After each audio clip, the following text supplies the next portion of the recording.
Bom, pessoal, vamos iniciar mais uma noite aqui no Grupo de Estudos Espíritas Chico Xavier, no atendimento fraterno de apoio ao dependente químico, mas que também é uma noite de palestras, uma noite de estudos. E antes de nós iniciarmos a nossa palestra e também a nossa prece inicial, eu queria avisar a todos que nós estamos com um estudo do livro O que é o Espiritismo? Aí muitas pessoas me perguntaram: Wagner, esse estudo do que é Espiritismo é o mesmo estudo do Livro dos Espíritos? Não, nem é o mesmo ESD, que é o estudo sistematizado da doutrina espírita, não é. O livro O que é Espiritismo, ele é um livro fininho, que inclusive Kardec, na época que ele escreveu o livro, ele fez tipo uma compilação, ele juntou uma explicação do que era a filosofia espírita, do que era o espiritismo, para que todas as pessoas entendessem antes de entrar no Pentateuco kardeciano, que são os 5 livros: o Livro dos Espíritos, o Livro dos Médiuns, o Evangelho segundo o Espiritismo, o Céu e o Inferno e a Gênese. Então ele lançou esse livro exatamente porque as pessoas compreendiam muito pouco o que era doutrina espírita. Então nós estamos iniciando um estudo que vai ser sempre às quartas-feiras, às 7 horas da noite. Então as pessoas chegando aqui 7 horas da noite, nós iniciamos o nosso estudo do livro O que é o Espiritismo. O início do estudo vai ser um estudo primeiro falando sobre os precursores da doutrina espírita: Sócrates, Platão, Aristóteles, depois todos os outros, os fenômenos de Heidesville, falando sobre todas as reações mediúnicas e a reação do povo, e principalmente a reação da intelectualidade da época, né? As pessoas que faziam parte do meio acadêmico, como eles se surpreenderam com o espiritismo. Principalmente a gente vai iniciar um estudo sobre por que o espiritismo vingou no Brasil e não vingou em outros locais, né? Porque o Brasil virou a pátria do espiritismo, porque na realidade surgiu na França, mas aí depois, quando veio para o Brasil, tomou uma dimensão muito maior. Então tem toda uma explicação em relação a isso, e a gente vai falar sobre tudo isso, falando sobre os princípios da doutrina espírita, né, da comunicabilidade dos espíritos, da reencarnação, falar de cada coisa dessa, só que não profundamente. A gente vai dissolver o conteúdo doutrina espírita, que é o que o livro, que é o Espiritismo, faz, é exatamente dissolver o conteúdo e formar exatamente o interesse, estimular o interesse das pessoas, motivar as pessoas para estudar o que é o Espiritismo. Porque o que a gente vê muito são pessoas procurando nas casas espíritas com muito interesse sobre o espiritismo, mas vem muito mais pelos fenômenos, vem para o tratamento da água, pela água magnetizada ou fluidificada, como queiram chamar, vem para receber passe, vem para participar de uma palestra, mas entra aqui, sai daqui e diz: mas que palestra maravilhosa! Mas eu não entendi muito bem, porque não conhece bem o espiritismo, então muitas vezes os conceitos ficam estranhos, né, ficam esquisitos. Então o que a gente vai tentar? Exatamente formar pessoas para começar a estudar profundamente o espiritismo. É esse o objetivo do nosso estudo do livro O que é o Espiritismo.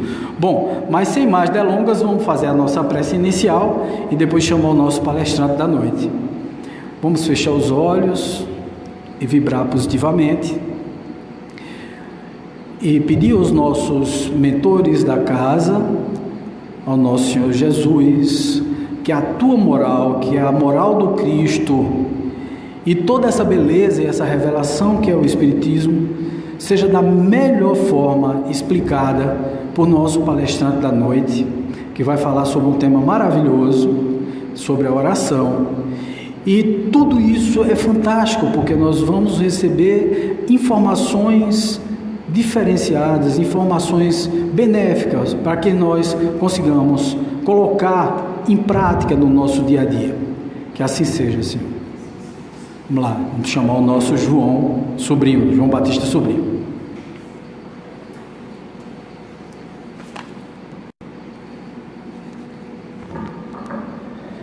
Gente, muito boa noite. Quando a gente veio pensar nesse tema, trabalhar esse tema que a gente vai trabalhar hoje, me surgiu a ideia de falar da paz. E quando me surgiu a ideia de falar da paz, eu não me lembro de onde veio essa frase. Talvez até alguém tenha criado ou soprado essa frase para mim, mas foi uma frase que eu achei muito legal, que diz assim: os homens querem a paz através da luta, mas pela paz não se briga, pela paz se labuta, né? Pela paz se trabalha, pela paz se constrói. E infelizmente a gente tem esse sentido, esse sentimento, enquanto pequenos que somos, de querer ganhar a paz através das guerras, querer ganhar a paz através do conflito, achar que a paz de um contingente armado é a verdadeira paz que a gente pode ter dentro de cada um de nós, quando não é. A paz de um contingente armado, ela simplesmente é uma paz forçada, é uma falsa guerra, ou é uma guerra silenciosa. E em vários momentos da nossa vida, em vários locais do mundo, pessoas se ergueram para trabalhar em favor da paz. E talvez uma das formas mais belas de se trabalhar em favor da paz seja orando. Então eu hoje trouxe um trabalho para vocês, inspirado e desejando falar sobre uma oração pela paz. E uma oração pela paz é um trabalho infinito, porque a cada dia que nós passamos, a cada dia que nós vivemos, nós precisamos mais buscar isso dentro de nós. Essa semana, lá na Casa Espírita que nós fazemos parte, lá no E4, nós tivemos a segunda-feira, o nosso dia de psicografia. E normalmente após essa psicografia, a gente sempre recebe uma orientação psicofonada de algum espírito trabalhador da casa. E essa semana nós tivemos, através de um dos médiuns da casa, nós tivemos a grata satisfação de receber uma oração pela paz, uma oração que fala sobre paz. E eu vou tomar a liberdade depois, Tiago e Vaguinho, de roubar a prece final e fazer essa oração como prece final. Vocês vão me desculpar, mas eu vou dar essa roubadinha aqui. Mas quando a gente fala oração, o que é que a gente entende por oração? Oração é formado por duas partes. Orar. Orar é, de conformidade com o dicionário, pedir com insistência e humildade. Implorar, rogar, suplicar. Ou seja, orar é o ato de suplicar, de implorar, de pedir, de se colocar humildemente de joelhos, ou como Jesus gostava de dizer, como as crianças, e pedir àquele que tem para nos dar. Mas oração tem a segunda parte, que é ação. E o que é ação? Ação é a disposição de agir. A ação é a atividade, energia, movimento. Então, oração significa agir em torno de um pedido. E na maioria das vezes, nós acreditamos, nós pensamos que basta a gente ficar orando a Deus, ou a espiritualidade, ou a Jesus, ou aos santos e anjos, e a quem quer que seja, e aquilo vai acontecer, aquilo vai aparecer em nossas vidas.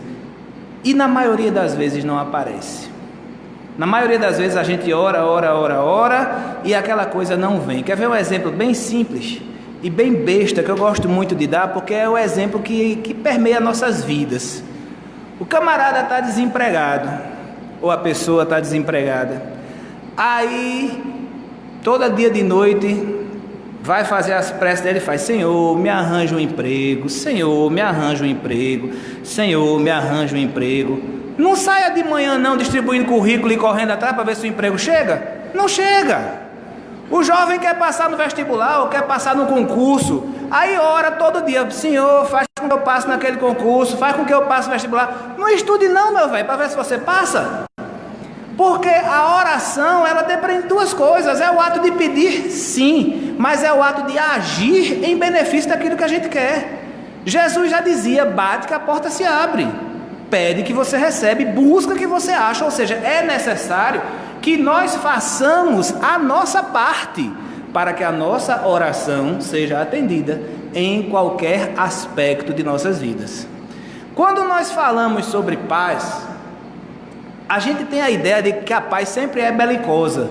Para nós que somos ainda pouco entendedores da vida, a paz sempre é um armistício, é aquele período que está sem guerras.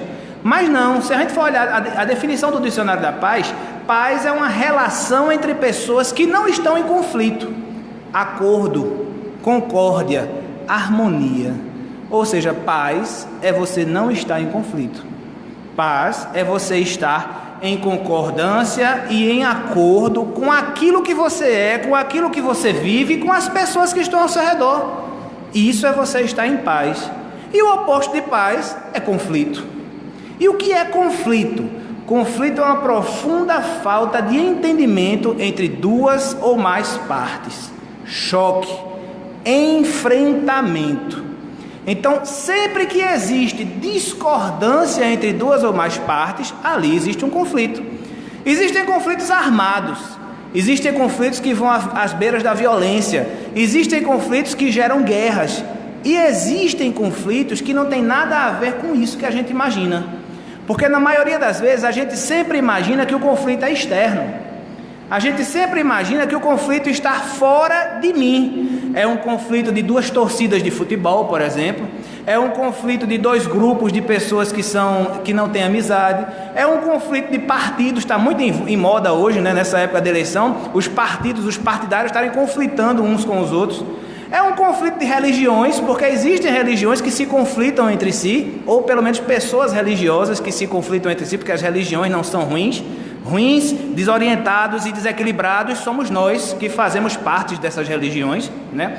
Conflitos entre nações é o que a gente mais vê por aí, mas a gente sempre pensa que o conflito ele só é externo, quando na verdade nós temos dentro de nós inúmeros e imensos conflitos internos. E esses conflitos internos, eu digo a vocês sem medo de errar, são muito mais difíceis de solucionar, muito mais trabalhosos para solucionar do que os conflitos externos. Porque os conflitos externos não mudam nossas vidas, não nos atinge tanto assim, talvez atinja o físico, talvez atinja a nossa casa, talvez o nosso emprego, mas os conflitos internos, os nossos conflitos íntimos, eles atingem a pessoa que nós somos. E atingindo a pessoa que nós somos, atingindo o nosso íntimo, atingindo nossos valores, nossas crenças, nossas vontades, esses conflitos vão nos atingir por completo e por um grande tempo. É o conflito do certo pelo errado. Quantas vezes nós, e eu digo isso sem medo de errar, porque estamos aqui em um trabalho de auxílio a dependentes químicos, como o Wagner também falou logo no começo, quantas vezes nós fizemos coisas que hoje nós percebemos que foi errado, e que na época nós achávamos que era certo. Quantas vezes nós tomamos escolhas nas nossas vidas que depois nos arrependemos, mas na época para a gente aquilo era o certo, porque a gente não queria se preocupar com o depois. Quantas vezes nós tomamos o querer ao invés do que a gente devia? A gente fez o que queria ao invés do que a gente devia. Quantas vezes nós agimos ao invés de pensarmos? E aí nesse processo de agir ao invés de pensar, de fazer o que eu quero ao invés do que eu devo, de fazer o que é errado ao invés do que é certo, vou criando uma série de conflitos dentro de mim. Uma série de conflitos que representam a luta entre a razão e a emoção. Quando a gente fala de dependência química, e eu sei que a gente pode falar com grande tranquilidade sobre a questão da dependência alcoólica, a pessoa que bebe, que tem a dependência alcoólica, ela vai fazer aquilo que ela quer, aquilo que ela gosta, aquilo que ela acha certo, em detrimento de todo um processo familiar, em detrimento de todo um processo social, de todo um processo profissional. Ela vai alavancar uma série de problemas para a sua vida, atendendo aquela emoção que ela precisa atender naquele momento. A emoção desequilibrada que o leva a beber sem controle. A razão muitas vezes diz àquela pessoa que ela não deve fazer isso, mas a emoção às vezes é tão forte, a emoção às vezes é tão maior, que a gente simplesmente não escuta a razão e a gente simplesmente se entrega a essa emoção. E infelizmente no nosso nível, a grande maioria de nossas emoções são irracionais. Falávamos agora no carro, quando a gente vinha conversando, que muitas vezes a gente se irrita a tal ponto, a gente perde o controle de si a tal ponto que faz uma besteira e depois se arrepende. No Evangelho segundo o Espiritismo, nós vamos encontrar um dos Espíritos, eu não me lembro quem é, mas dizendo exatamente isso, que muitas vezes nós perdemos o controle, nos irritamos a tal ponto que depois, se nós olhássemos para nós, não nos reconheceríamos. Assumimos feições animalizadas. E isso também é um conflito. E isso também gera conflitos. Porque daqui a pouco, muitas vezes, nós vamos observar o que fizemos e vamos parar para pensar, poxa vida, e se eu não tivesse feito? Se eu tivesse me controlado, se eu não tivesse bebido, se eu não tivesse fumado, se eu não tivesse feito aquilo que eu fiz, se eu não tivesse tido aquele acesso de raiva, se eu não tivesse tido aquele acesso de angústia, se eu não tivesse me entregue às paixões carnais, às paixões sexuais daquela forma, como eu estaria agora? Quais consequências eu teria evitado? Porque normalmente, quando a gente, entre a razão e a emoção, a gente escolhe a emoção, normalmente a gente cria para a gente consequências. São consequências que nós vamos ter que arcar com elas. O estudo psicológico, o estudo do cérebro humano, o estudo da mente, o estudo hipnológico, ele diz com muita tranquilidade e com muita sabedoria, a emoção, sempre que se conflitar uma emoção e a razão, a emoção ganha, porque a emoção, ela é alimentada àquilo que Kardec chama, a partir da questão 900, se eu não me engano, do Livro dos Espíritos, de paixões. A emoção carrega a força das nossas paixões, carrega a força das nossas vontades, dos nossos desejos, da nossa raiva, da nossa tristeza, da nossa euforia, da nossa atração, dos nossos medos. E tudo isso desencadeia em nós consequências que vão gerar conflitos. Então, a partir desse momento, nós começamos a entender um pouco de por que nós carregamos tantos conflitos íntimos, de por que nós carregamos tantas dificuldades íntimas, porque muitas das vezes nós nos deixamos e ainda nos deixaremos por muitas vezes, gente, tenham certeza disso, nos deixaremos levar pelas nossas emoções e em detrimento daquilo que é a razão. Esses conflitos, essas consequências, eles têm campos de ação, vamos dizer assim. Não é uma consequência qualquer, não é um conflito qualquer. Ele vai se apresentar em nossa vida como uma série de situações ligadas a um determinado campo. Cada um de nós, como espírito imortal que é, cada um de nós, ele vai perceber a ação desse conflito, a ação dessa briga entre a razão e a emoção, entre as necessidades e as vontades, entre o que eu quero e o que eu devo, a ação dos meus vícios sobre mim em um aspecto das nossas vidas. Por exemplo, o aspecto comportamental. O aspecto comportamental diz que, a partir do momento que eu estou dando vazão muito mais às minhas emoções desequilibradas, às minhas necessidades desequilibradas do que à minha razão, eu passo a mudar as minhas atitudes. Eu passo a alterar o meu comportamento. Eu passo a fazer coisas que eu não faria antes. Um exemplo muito simples e prático é aquele cidadão que, dependente químico, dependente de drogas ou coisas assim, ele passa a ser agressivo com as pessoas em casa se as pessoas não dão o dinheiro para ele comprar aquilo que ele quer. Em algum tempo e de conforme com o nível de emoção desequilibrada que ele tiver naquele momento ou naquele percorrer de momentos, ele, além da agressividade que ele apresenta, ele vai também começar a cometer pequenos delitos, pequenos furtos, tirar determinadas coisas de dentro de casa para poder revender, para poder atender às emoções desequilibradas que ele traz, para poder atender às emoções que geram neles aquela necessidade. Esse processo é importante que nós saibamos, isso não é um processo errado em nossas vidas. Eu não estou aqui criticando nem colocando brasa em ninguém, estou falando simplesmente um estudo da lógica de como funciona o desequilíbrio de nossas emoções, gerando os nossos conflitos. Mas é um processo natural de quem se entrega a esses desejos. Isso não quer dizer que não tem volta, isso não quer dizer que não tem cura, tem sim. A depender da nossa força de vontade, do apoio que nós recebermos e do caminho que nós tomarmos a partir do momento que identificamos esse problema. A partir do momento que identificamos esse problema e escolhemos mudar de caminho, ali naquele momento inicia-se a nossa redenção. Independente de qual seja o nosso conflito, independente de qual seja o nosso problema, sexo, droga, violência, fofoca, bebida e qualquer coisa assim. Então nós temos essa oportunidade de tomar decisões para mudar as nossas vidas. Além do comportamental, existe o processo de alteração das nossas habilidades, das nossas capacidades. Por exemplo, há um tempo atrás, eu não sei, talvez façam uns 6 a 8 anos, talvez você se lembre melhor do que eu disso, houve um alpinista brasileiro que subiu o Monte Everest para poder chegar no final do pico, para ter a escalada concluída, e morreu de frio lá em cima, morreu na escalada. Não sei se vocês se lembram desse fato.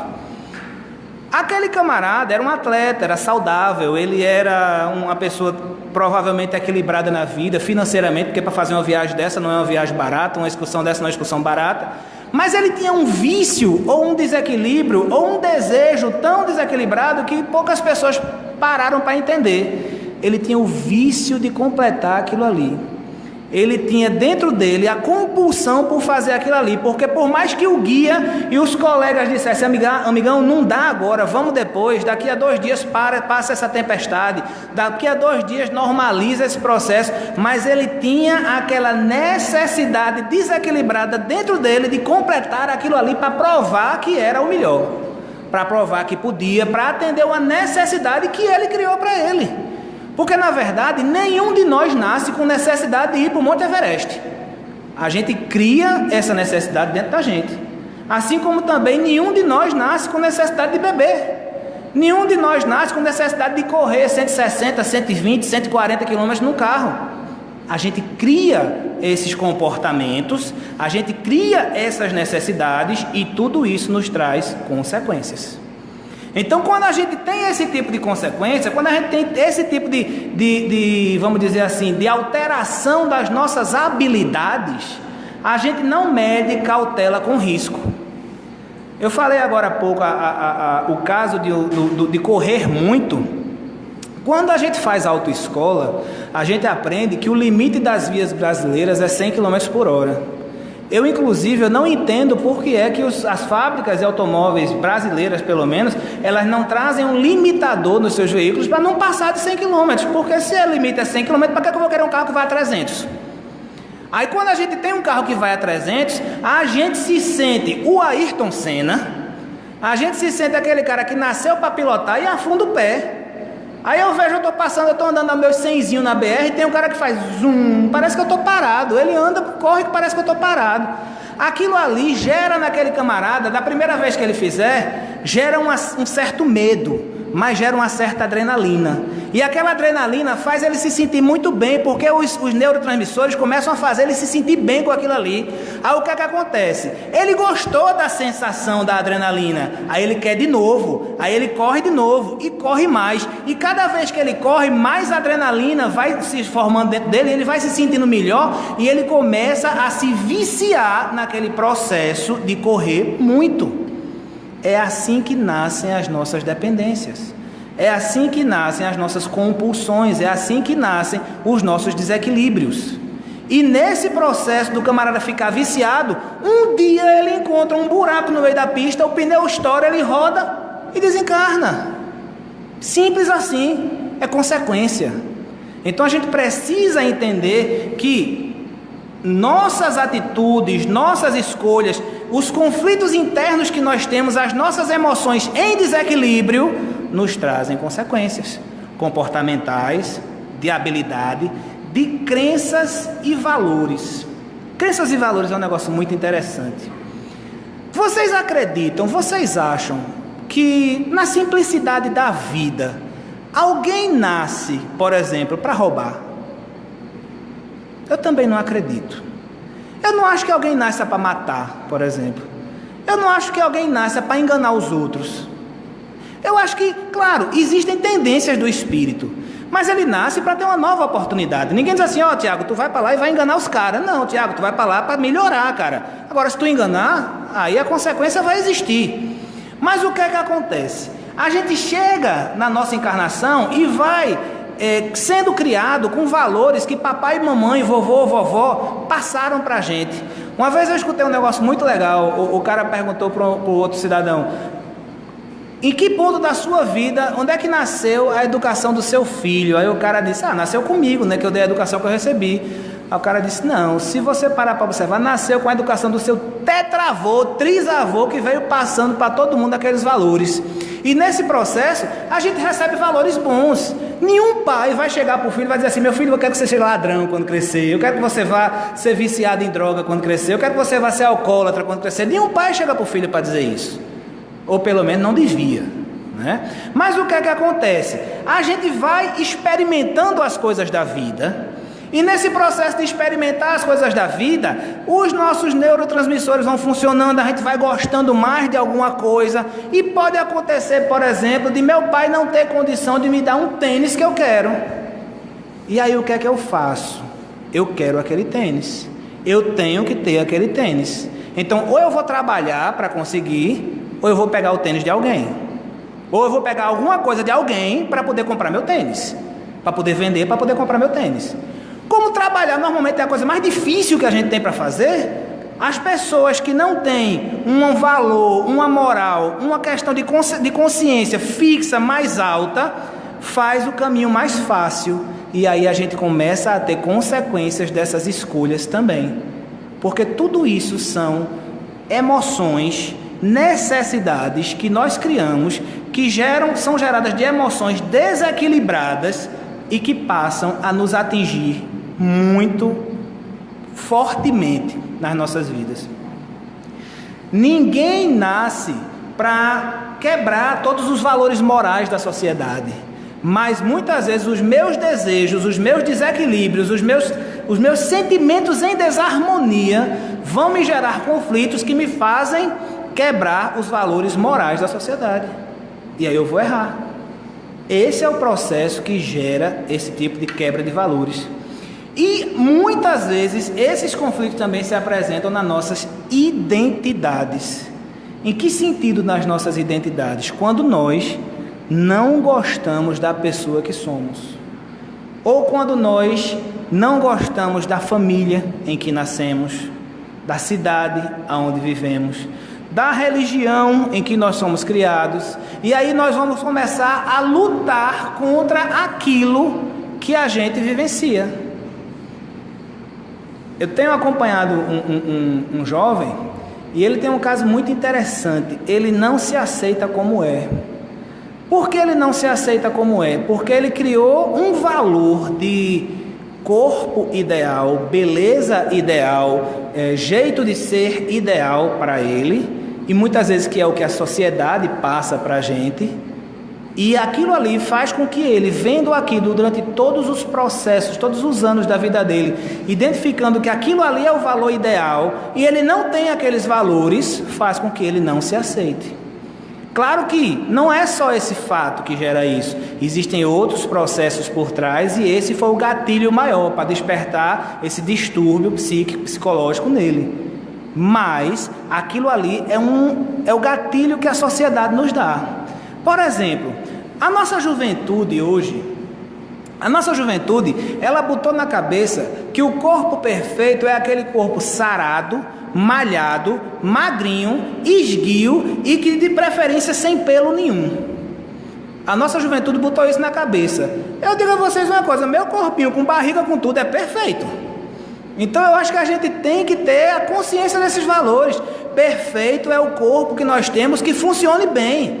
Perfeito é aquilo que nós temos que nos atenda. Lá no Gênesis de Moisés, capítulo 4, Deus, quando terminou de criar o mundo, disse assim: está tudo perfeito. E está tudo perfeito. E o Espiritismo nos ensina isso.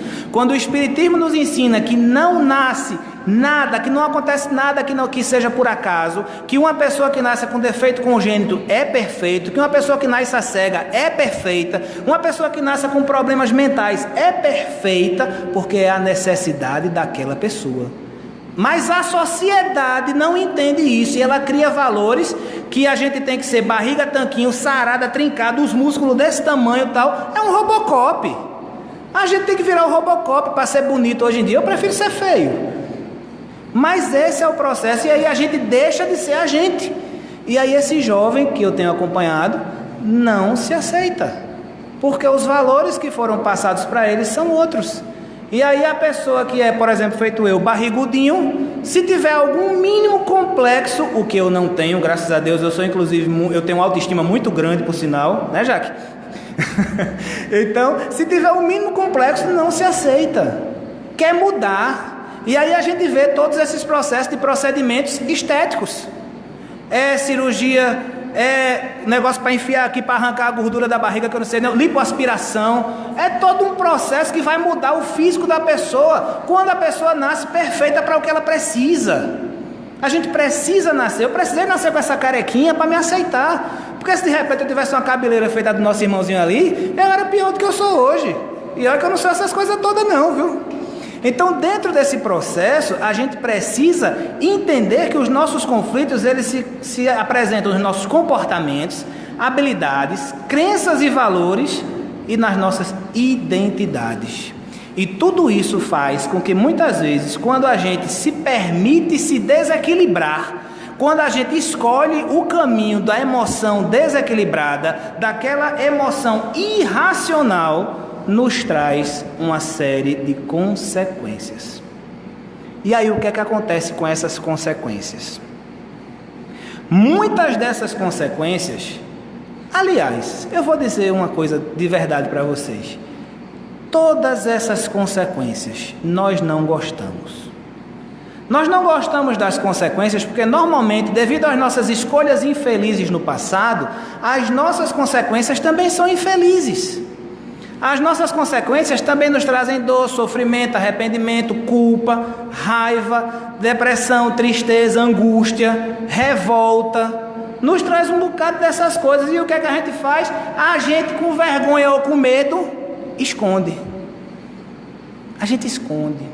E aí, quanto mais a gente esconde, mais a gente gera distúrbio. Parece uma bola de neve. Quanto mais você esconde o problema, mais aquele problema volta. E quando ele volta maior. Aí você empurra para debaixo do tapete de novo. Aí ele volta e volta maior. Aí você empurra de novo. Aí ele volta maior, empurra de novo, volta maior. Isso cria um padrão que daqui a pouco explode na gente. E quando ele explode, aí ele explode como uma fobia, como uma depressão, como um vício, como uma dependência química. Ele explode de qualquer forma, porque o nosso organismo, cada um de uma forma, claro, mas ele escolhe uma maneira de que aquele nosso desequilíbrio, aquele nosso distúrbio, aquele nosso conflito vai aparecer na nossa vida. Algumas pessoas vão ter fobia de rato, fobia de barata, fobia de rã, fobia de sapo, fobia... Tem gente que tem fobia até de buraco, vocês acreditam? Tem pessoas que têm fobia de buraco, se vê um buraco fica com medo. Outras pessoas têm a depressão, que Vaguinho e Dejan têm trabalhado muito bem nas lives que eles têm feito, sobre a questão da depressão. A depressão é um processo, gente, psicoespiritual. A depressão, você não tem como dizer assim, essa depressão começou disso aqui. Não tem, porque é uma série de problemas em cima de problemas. É um padrão repetitivo que estoura um dia e a gente não percebe. E é muito grave, muito sério, muito profundo, mas tem saída. Todo poço tem saída, então a gente pode trabalhar para sair dele. Estoura como uma dependência, por exemplo. Muitas vezes o alcoólico, principalmente, ele tem problemas repetitivos, ele tem, ou até a pessoa que se vicia em drogas injetáveis, o fumo, por exemplo, ele tem problemas repetitivos. O padrão dele leva ele a querer ter um padrão de fuga, leva ele a querer fugir daquilo. E aí o que é que acontece? Para fugir, ele quer deixar a realidade de lado. Deixando a realidade de lado, ele vai beber até ficar ébrio, ou se drogar e ficar numa nice por algum tempo. Só que quando o efeito daquilo passa, aí o problema está aqui ainda, o que é que acontece? Ele bebe de novo, ou fuma de novo, ou se pica de novo, para poder esquecer o problema, e o efeito continua, e aí vai a bolinha de neve aumentando cada vez mais, até que chega um momento que a pessoa não consegue aguentar, e aí acontecem duas coisas de uma forma básica. Ou o camarada encontra um caminho para se ajustar, ou ele encontra um caminho, seja num tratamento químico, num tratamento médico, num tratamento psicológico, num tratamento hipnoterápico, num tratamento espiritual, num tratamento religioso, ou ele encontra um caminho para se ajustar, ou ele busca uma saída da vida, porque ele não encontra mais, ele não aguenta mais. Infelizmente, quando chega no limite, ele tem essas duas saídas. E aí o que é que acontece? Ou ele entra num processo de autoajuda, num processo de crescimento íntimo, ou ele busca uma saída da vida e, infelizmente, muitas vezes as pessoas conseguem. Eu me lembrei agora de um fato muito interessante, para que vocês entendam como funciona o processo do padrão íntimo na gente e como uma coisa vai se somando à outra até que descarregue mais no futuro. Vou dar o exemplo de uma menina que aos 2, 3 anos vivenciou um processo muito difícil em casa, onde o pai, violento com a mãe e violento com ela, a mãe saiu de casa e a abandonou o pai, deixou ela com o pai, e ela aprendeu com aquele processo, e o pai continuou com aqueles processos de violência, que o pai dela, a pessoa que era para protegê-la, para dar carinho, a pessoa que era para cuidar dela, decepcionava ela a tal ponto que machucava ela. Essa foi a primeira vivência, vamos dizer assim, dessa criança, dessa moça. Mais tarde, quando ela tinha entre 7 e 8 anos, uma noite ela acorda com o tio dela na cama dela, fazendo carinhos estranhos. E esse tio termina violentando essa criança. Ou seja, outra pessoa, outro homem que ela gostava, tinha carinho, que confiava, que decepciona e machuca ela. Mais tarde, com 20 e poucos anos, essa jovem já com grandes distúrbios no sentido sexual, ela, por insistência de um namorado, viaja com esse cara e esse cara termina fazendo sexo com ela, e ela, devido a toda a vivência de decepções, se arrepende daquele processo e conversa com ele e diz: o que é que a gente vai fazer agora? Eu não posso ficar assim. Ela diz: não, agora o problema é teu, te vira, e abandona a jovem. É um terceiro evento de decepção com homens. O que é que acontece? Quando essa criatura se casa, acha anos depois um jovem para se casar, ela tem uma depressão profunda a partir do momento que o cara busca ela sexualmente, que é natural, marido e mulher, é natural que eles queiram fazer sexo. Ela entra numa depressão profunda que vinha se arrastando há 9 anos. Então, para que a gente entenda como é o nosso processo de gerar nossos distúrbios, nossos conflitos, não é no primeiro nem no segundo, às vezes mas na maioria das vezes você tem todo um padrão que se cria, para que daquele padrão saia o conflito e a gente comece a sofrer. E no caso dela especificamente, o padrão saiu para uma depressão. Ela entregou-se a uma depressão, mas ela podia ter se entregue à bebida, ela podia ter se entregue às drogas, ela podia ter se entregue a qualquer tipo de comportamento viciante, porque no final todo esse processo é um comportamento viciante. Tudo isso é originário de sentimentos desequilibrados. Dentro de todo esse processo, o que é que a gente pode fazer para tentar auxiliar, sanar, trabalhar tudo isso de uma forma positiva, de uma forma equilibrada, de uma forma harmonizada? Aí eu digo a vocês, está aqui nessa casa ou em qualquer casa religiosa bem direcionada aquilo que a gente pode fazer. Oração, pedir, rogar, buscar, procurar, agir, correr atrás, movimentar, se trabalhar.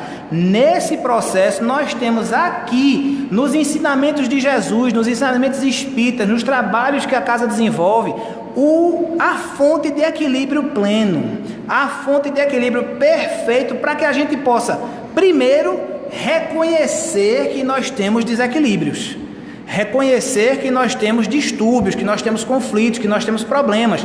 Ninguém se trata daquilo que não reconhece. Ninguém se ajuda se não reconhece o seu erro. Então nós precisamos, primeiro de tudo, reconhecer que temos aquele problema, reconhecer que temos aquele erro. O segundo, buscar tratamento. Buscar tratamento, porque buscando o tratamento, vou falar na casa espírita porque a gente está na casa espírita, mas buscando o tratamento espiritual, o que é que ele traz para mim? Ele me traz um passe, ele me traz palestras, ele me traz estudos, ele me traz um atendimento fraterno, ele me traz um trabalho de fluidoterapia, ele me traz fontes de força, de energia, de apoio para que eu não precise enfrentar isso sozinho. Porque o grande problema das nossas vidas é quando nós decidimos enfrentar os nossos problemas sozinhos. Sozinhos nós somos fracos, sozinhos nós somos impotentes, mas quando Jesus, a casa, os amigos espirituais, os amigos carnais, o tratamento, a terapia está junto conosco, nós buscamos harmonizar o nosso íntimo. E harmonizando o nosso íntimo, nós temos paz. Harmonizando o nosso íntimo, nós temos a paz que a gente estava orando por ela no começo. A oração pela paz. A paz que nós podemos ter no nosso nível hoje em dia, não é a paz de Jesus, não é a paz de um espírito puro, não é a paz de um Francisco de Assis, não é a paz nem de uma Madre Teresa, nem de um Chico Xavier, mas nós podemos ter a paz que nós, no nosso nível pequenininho que somos, comedorzinho de arroz com feijão, que a gente pode ter. Quando nós, por exemplo, já não tivermos conflitos externos e pouquíssimos internos, nós já estamos em paz. Você já parou para pensar que de repente a paz para a gente no nosso nível é não arranjar confusão com ninguém, é não fazer mal a ninguém para não ter retorno para a gente, é não desejar o mal a ninguém porque alguém pode desejar o mal para mim, é tentar fazer aquilo que eu gostaria que fosse feito para mim ao outro. Jesus deu a resposta, ele deu o caminho, deu a receita para a gente há 2000 anos. Fazendo isso, a gente encontra a nossa paz. O Buda, há aproximadamente 2.500 anos talvez, mais ou menos isso, ele disse que o caminho é o do meio. Porque o caminho do meio é ótimo. O caminho do meio é aquele que nem eu sou um malfeitor completo, um desequilibrado completo, nem eu sou santo. Eu simplesmente sou gente aqui no meio. Enquanto eu conseguir manter esse caminho do meio, eu estou equilibrado. Enquanto eu conseguir, eu fiz uma besteira agora, tá beleza, mas eu volto, aí eu faço aqui uma coisa melhorzinha, aí compensa, mas aí deixei de fazer uma coisa melhorzinha, fiquei aqui um tempinho, daqui a pouco dei uma caída, fiz outra besteira, mas volto, me arrependi, agora eu vou fazer uma coisinha melhor e vou trabalhando nesse processo, permanecendo aqui no caminho do meio. Eu estou buscando a minha paz, eu estou trabalhando pela minha paz. E o que é esse caminho do meio? Esse caminho do meio é evitar as consequências desastrosas das minhas emoções desequilibradas. Se eu sei que eu tenho tendência a consumir drogas, a consumir bebidas, a ter comportamentos violentos, a ter comportamentos desregrados, a me perder na prática sexual, que eu tenha forças suficientes nesse processo de ajuda que eu tenho na casa espírita para evitar exatamente isso. Hoje pela manhã eu passava uma mensagem para um companheiro que eu estou acompanhando, e é muito interessante, inclusive essa palestra tem muito para ele, porque ele é dependente químico. E na semana passada eu tinha feito uma conversa com ele, tido uma conversa com ele, e falei na boa, porque na verdade eu sou muito transparente em tudo que eu faço. Então eu disse para ele, bicho, tu tá sendo um cara legal até aqui, tá sendo um cara homem mesmo até aqui. Vamos fazer o seguinte, vamos assumir um compromisso, eu e você. Aí ele diz, diga. Eu digo, fique até quinta-feira sem consumir. Fica até quinta-feira sem consumir, eu quero ver se você consegue isso. Aí ele fez, mas é difícil. Eu digo, como é que você quer assumir seus sonhos, como é que você quer se formar na sua faculdade, como é que você quer fazer a sua vida sem sacrifícios? A vida é formada de sacrifícios, amiga, a gente tem que resistir, a gente tem que correr atrás. Você não quer não? Olha, tu tem uma esposa, tu tem um irmão, tu tem uma mãe, todo mundo preocupado contigo, todo mundo te amando, te trazendo para o tratamento, te ajudando, correndo atrás, e você não quer fazer a sua parte? Aí ele parou e disse, eu vou fazer. Eu digo, ótimo. Quando foi hoje, eu recebi Para ele isso é maravilhoso, desde domingo que ele não está consumindo. Então para ele isso é muito bom, porque são o quê? 4 dias, né? 4 dias já sem, pô. Então para uma pessoa que consumia muito por dia, isso é muito bom. E mostra o quê? Mostra o empenho dele no processo. Mostra a vontade dele de vencer aquele desejo desequilibrado, de vencer aquela sintonia desequilibrada que ele está. E eu tenho certeza, hoje eu falava com ele mais cedo, dizendo, continua assim, meu filho, um dia de cada vez. Não é nada mais do que isso, é um dia de cada vez. É o que a gente precisa para vencer o nosso desequilíbrio. É o que a gente precisa para vencer a nossa desarmonia. Eu preciso hoje estar bem. Amanhã eu vejo. Amanhã é outro dia, está tudo certo. E a gente vai conseguir com a ajuda da espiritualidade. Agora, eu sozinho, João sozinho, pode fazer alguma coisa? Pode não.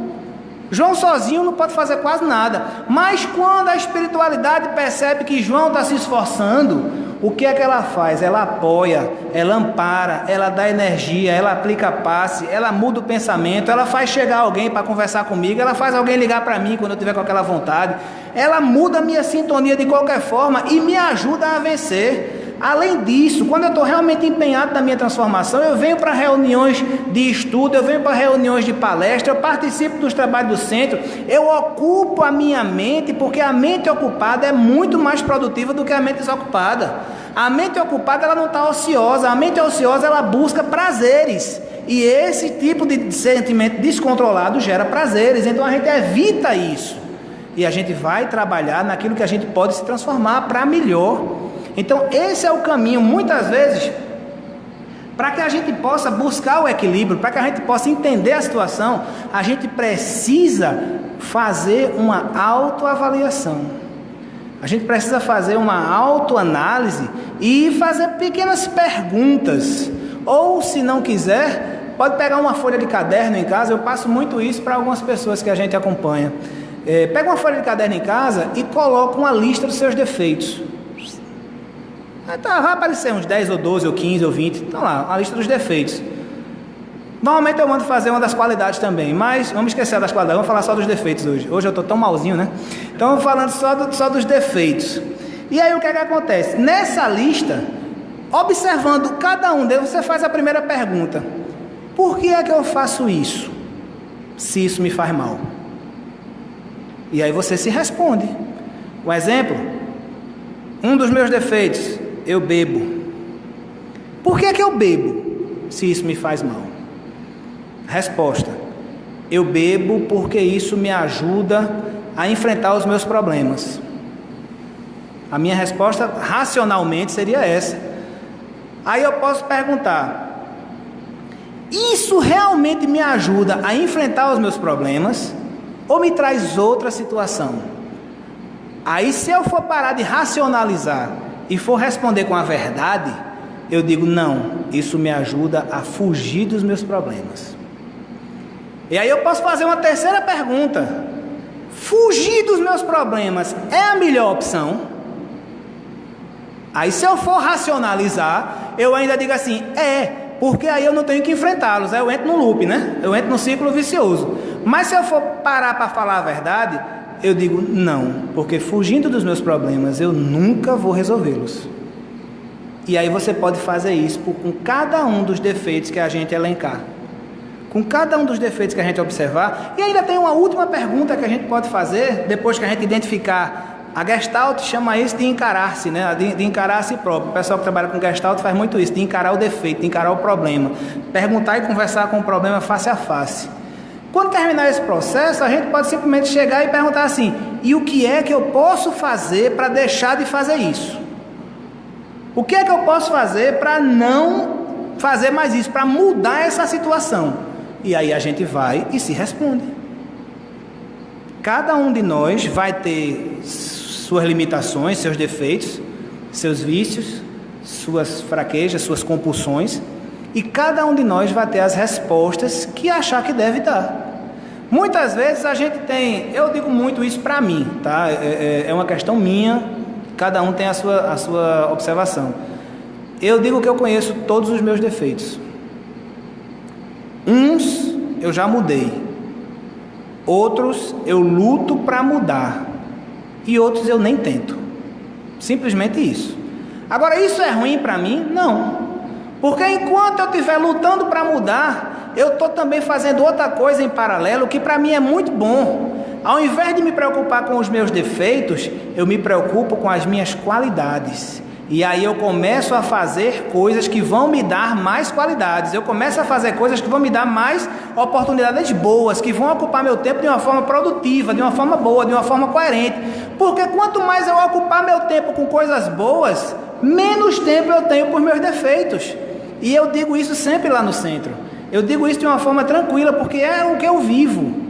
Quanto mais eu ocupo a minha vida com coisas boas, com coisas produtivas, com trabalhos sérios, com trabalhos religiosos, com trabalhos espíritas, com trabalho de ajudar as pessoas, menos tempo eu tenho para os meus defeitos. E isso para mim é bom, porque me leva a não errar. Então, quando eu digo que ocupar a mente é uma coisa produtiva, é nesse sentido. Que nós ocupamos a mente a tal forma que a gente não tenha tempo de fazer besteira, de fazer bobagem. Ocupar as mãos, ocupar a mente, ocupar os pés, se ocupar de trabalhos positivos, para que a gente possa sim fazer a diferença no mundo. Ora, ação, busca que vem, pede que chega, bate que a porta abre, roga aos céus, mas faz a tua parte. Porque se a gente não fizer a nossa parte, não funfa. Não vai, não adianta. A gente precisa fazer a nossa parte. Tem gente que chega lá no consultório achando que o consultório vai fazer milagre. Não faz. Se não tiver o sacrifício de cada um, se não tiver o esforço de cada um, você não faz. Não adianta. A gente precisa se esforçar para dar o melhor da gente, para transformar as nossas vidas, para que a gente possa crescer. Não crescer financeiramente, se for financeiramente ótimo, mas crescer como pessoa. E crescer como pessoa não quer dizer assim, eliminar todos os meus vícios em uma única encarnação. Não. Crescer como pessoa significa não me deixar levar pelos meus vícios. Para nós que somos pequenos, já é um grande passo. Já é um passo imenso a gente não se entregar às nossas emoções desequilibradas. Quando a gente consegue fazer isso, para nós já é um grande passo. E a melhor maneira de fazer isso, gente, é fazer um pouquinho de cada vez.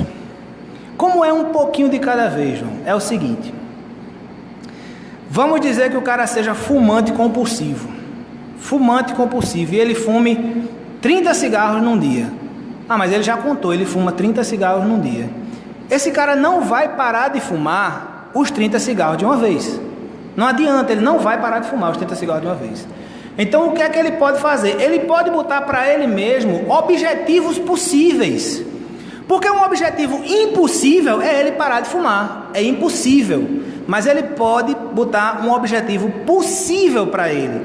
E ele pode dizer assim: essa semana eu só vou fumar 25 cigarros por dia. Ao invés de 30, 25. E ele pode fazer isso como? Ele abre a carteirinha e deixa só os 25 dentro.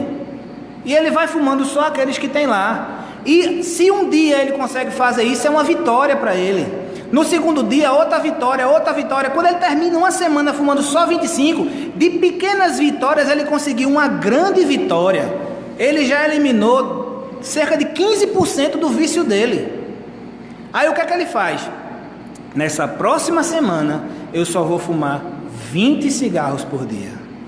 E aí ele passa mais uma semana, deixa só os 20 na carteira. Vou fumar só os 20 e fumo os 20. Aí o que é que acontece? É uma questão psicológica, gente. A mente da gente é fantástica.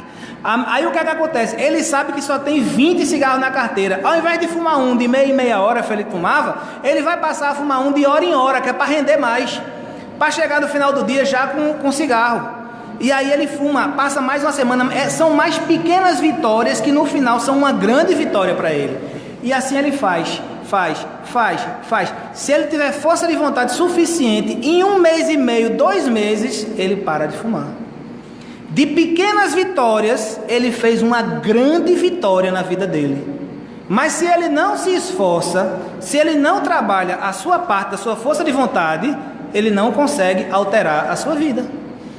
Então, quando a gente quiser se transformar, quando a gente quiser crescer na nossa posição de pessoas, vamos fazer isso lentamente, com pequenas vitórias todos os dias. Não adianta a nós buscarmos grandes vitórias que nós não temos forças para isso ainda. Nós não temos condições.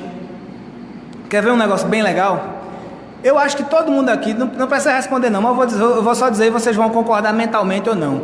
Todo mundo aqui já começou um regime e não conseguiu terminar. Eu tenho quase certeza que todo mundo já passou por essa situação. Eu mesmo já passei. O que é que acontece? A gente chega numa balança, eu subo numa balança e eu vejo lá 109 quilos. Eu digo, ai que legal, quanta carne. 109 quilos, beleza. Aí o que é que acontece? Eu digo, eu quero chegar em 80. Não chego, não dá, não consigo. Não tem quem faça o cara perder 30, 40 quilos de uma vez só. Agora, se com 109 eu disser assim, eu quero chegar em 107. Em uma semana você perde 2 quilos, tranquilinho. Não tem esforço para você perder 2 quilos. Basta mudar a alimentação. Basta deixar de comer o macarrão de meio-dia e passar a comer só salada. Você perde 2 quilos tranquilo. Aí você se animou. Porra, cheguei em 107, que legal. Vou pro próximo, 105. Aí você, ao invés de comer só de cortar só o macarrão, você tira o refrigerante. Você já perdeu mais 2 quilos nessa brincadeira. Aí você se anima, pô, perdi 4 quilos, que legal. Vou para 103 agora. E você vai assim, nessa brincadeirinha, você vai mudando a sua vida lentamente. Agora não pense que eu estou falando isso e eu sigo não, porque eu também sou safado. Mas é o caminho que a gente precisa fazer. Para vocês terem uma ideia de como eu já fiz, assim, eu fiz e fui safado porque eu voltei. Eu já perdi 16 quilos em uma época de regime, perdendo assim, gradativamente. Só que eu mantive fazendo exercício.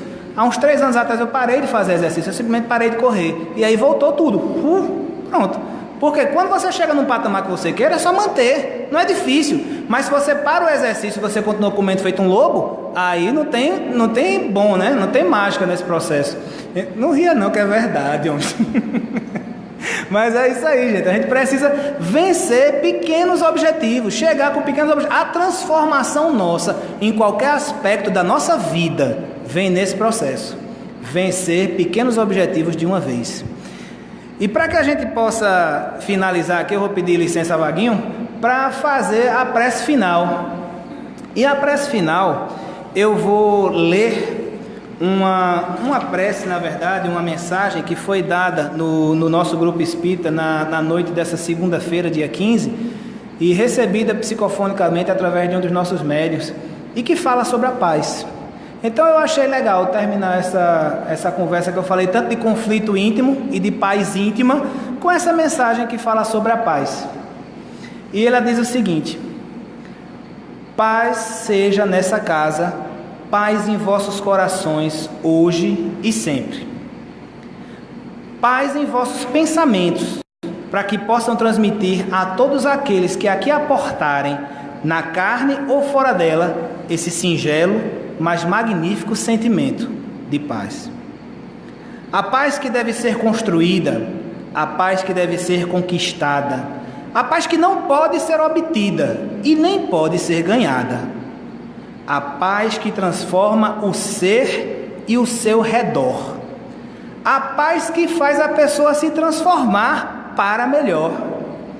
Essa paz que tantos buscamos, mas parece escapar de nós, por mais que procurem distante, está aí, dentro de vós. A paz do amor fraterno, a paz do amor filial, a paz do amor materno, a paz e a paz sem igual, que nos entrega Jesus, o Cordeiro, o ungido, o escolhido de Deus, nos ensina a nós e ao mundo inteiro, a todos os irmãos seus, a paz bendita e abençoada que vem do alto para vós, a paz sentida, silenciada no coração de cada um de nós, a paz que não se transforma, a paz que não se entrega, a paz que não se dá, mas a paz que também não se nega, é conquista íntima do ser, é criação individual. É um novo amanhecer, é um pensar diferente, mesmo sendo igual. É a visão de um futuro agora. É pensar no irmão de outrora como se tivesse presente. A paz não se fala, a paz somente se sente. E que essa paz possa estar com vocês, meus irmãos, hoje, amanhã e depois, em todos os tempos da lida. Acompanhe a todos vocês, trabalhadores da vida. O Cristo está convosco, os amigos desencarnados também. Agradeçamos ao irmão mais velho e ao Pai, bendigamos. Amém.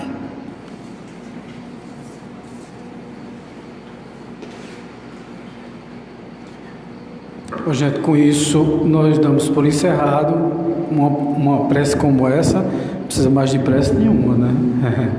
Então nós já fizemos a nossa prece. Vamos agradecer ao nosso João Sobrinho por tudo, por essa belíssima palestra que nos orienta tanto, nos dá tanta informação e tantas dicas de como nós devemos viver no nosso dia a dia. Então, estamos encerrados hoje. Nós temos o nosso passe magnético.